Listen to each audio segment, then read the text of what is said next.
നമസ്കാരം പ്രിയപ്പെട്ട പ്രേക്ഷകരെ, പ്രധാന വാർത്തകളിലേക്ക് ഏവർക്കും സ്വാഗതം. ഇന്ന് ഏപ്രിൽ 6 ഞായർ. CPM പാർട്ടി കോൺഗ്രസിന് ഇന്ന് സമാപനം. MA ബേബിയെ CPMന്റെ പുതിയ ജനറൽ സെക്രട്ടറിയാക്കാൻ പോളിറ്റ് ബ്യൂറോ യോഗത്തിൽ ധാരണ.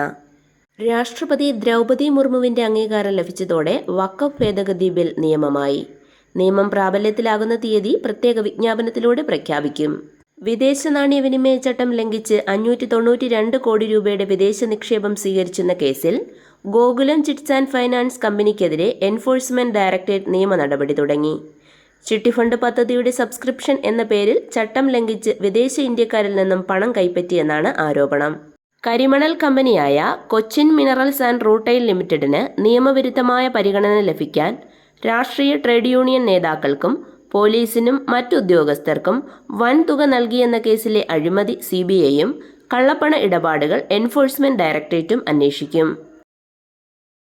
ആരോപണവുമായി ആശാപ്രവർത്തകർ.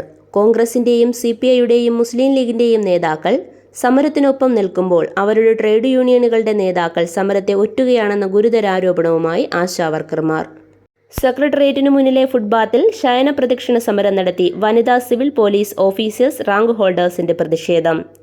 പ്രതിഷേധ സമരം ശക്തമാക്കിയിട്ടും സർക്കാരിന്റെ ഭാഗത്തുനിന്ന് ചർച്ചയ്ക്കോ അനുകൂല നടപടികൾക്കോ ശ്രമം ഇല്ലെന്ന് ഉദ്യോഗസ്ഥർ പറഞ്ഞു. സമരത്തിന്റെ ഭാഗമായുള്ള നിരാഹാര സമരം ഇന്ന് 5ാം ദിവസത്തിലേക്ക് കടക്കും. സംസ്ഥാനത്ത് വാണിജ്യാടിസ്ഥാനത്തിൽ പുനരുപയോഗ വൈദ്യുതോൽപാദന പദ്ധതികൾ ആരംഭിക്കുന്ന സംരംഭകർക്ക് ഭൂപരിഷ്കരണ നിയമം ഉൾപ്പെടെയുള്ളവയിൽ വൻ ഇളവുകൾ നൽകുമെന്ന് 2025 കരട് വൈദ്യുതി നയം.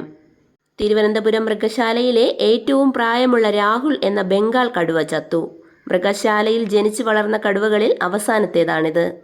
അഴിമതിക്കാരായ ഉദ്യോഗസ്ഥരെ കൈയോടെ പിടികൂടുന്ന ഓപ്പറേഷൻ സ്പോട്ട് ട്രാപ്പിന്റെ ഭാഗമായി ഈ വർഷം ഇതുവരെ 25 കേസുകളിൽ 36 പേരെ വിജിലൻസ് പിടികൂടി. പ്രതിരോധ രംഗത്തെ സഹകരണത്തിനും ചട്ടക്കൂട് രൂപീകരിക്കുന്നതടക്കം 7 കരാറുകളിൽ ഇന്ത്യയും ശ്രീലങ്കയും ഒപ്പുവെച്ചു.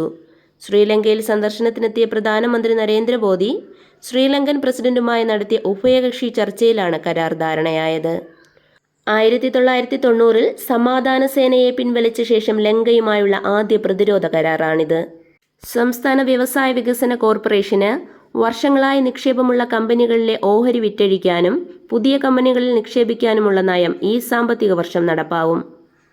സംസ്ഥാനത്ത് 2 ദിവസമായി ലഭിക്കുന്ന മഴ ഇന്നും തുടരും. മഴ മുന്നറിയിപ്പിന്റെ ഭാഗമായി തിരുവനന്തപുരം, പത്തനംതിട്ട, മലപ്പുറം, വയനാട് ജില്ലകളിൽ കാലാവസ്ഥാ വകുപ്പ് യെല്ലോ അലർട്ട് പ്രഖ്യാപിച്ചു. US പ്രസിഡന്റ് ഡൊണാൾഡ് ട്രംപ് പ്രഖ്യാപിച്ച പകരം തീരുവ ലോക സാമ്പത്തിക രംഗത്തെ പിടിച്ചുകുലുക്കുമ്പോൾ മുന്നറിയിപ്പുമായി സാമ്പത്തിക വിദഗ്ധർ. US-ലെ സെൻട്രൽ ബാങ്കായ ഫെഡറൽ റിസർവ് അധ്യക്ഷൻ ജെറോം പവൽ തന്നെ അപായ സൂചന നൽകിക്കഴിഞ്ഞു. ഭീമമായ തീരുവ US-ൽ വിലക്കയറ്റമുണ്ടാക്കുമെന്നും സാമ്പത്തിക വളർച്ചയെ ബാധിക്കുമെന്നും അദ്ദേഹം പറഞ്ഞു. തീരുവ പ്രഖ്യാപിച്ച ദിവസം മുതൽ ലോകമാകെയുള്ള ഓഹരി വിപണികളിൽ കനത്ത ഇടിവ് നേരിട്ടു. ട്രംപിന്റെ വിശ്വസ്തനായ ഇലോൺ മസ്ക് അടക്കമുള്ള അതിസമ്പന്നരുടെ മൊത്തം മൂല്യത്തിൽ വമ്പൻ ഇടിവുണ്ടായി. കേരളത്തിലെ കടലിൽ നിന്ന് മണൽ ഖനനം ചെയ്യാനുള്ള പദ്ധതി കേന്ദ്ര സർക്കാർ ഉപേക്ഷിക്കണമെന്ന് CPM പാർട്ടി കോൺഗ്രസ് ആവശ്യപ്പെട്ടു. ഈ സാമ്പത്തിക വർഷം 39,876 കോടി രൂപ കടമെടുക്കാൻ കേരളത്തിന് കേന്ദ്രത്തിന്റെ അനുമതി. 42,814 കോടി രൂപ കടമെടുക്കാൻ അവകാശമുണ്ടെന്ന് കേരളം അറിയിച്ചെങ്കിലും 2,938 കോടി കുറച്ചാണ് അനുമതി നൽകിയത്. മൊത്ത ആഭ്യന്തര ഉൽപാദനത്തിന്റെ 3% സംസ്ഥാനങ്ങൾക്ക് ഒരു വർഷം കടമെടുക്കാനാവുക.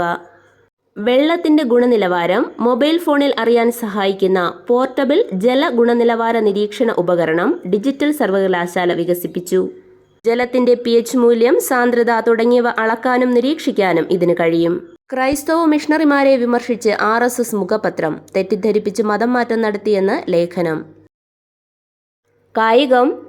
IPL പഞ്ചാബിനെതിരെ രാജസ്ഥാന് 50 റൺസ് ജയം. ആർച്ചറിന് 3 വിക്കറ്റ്.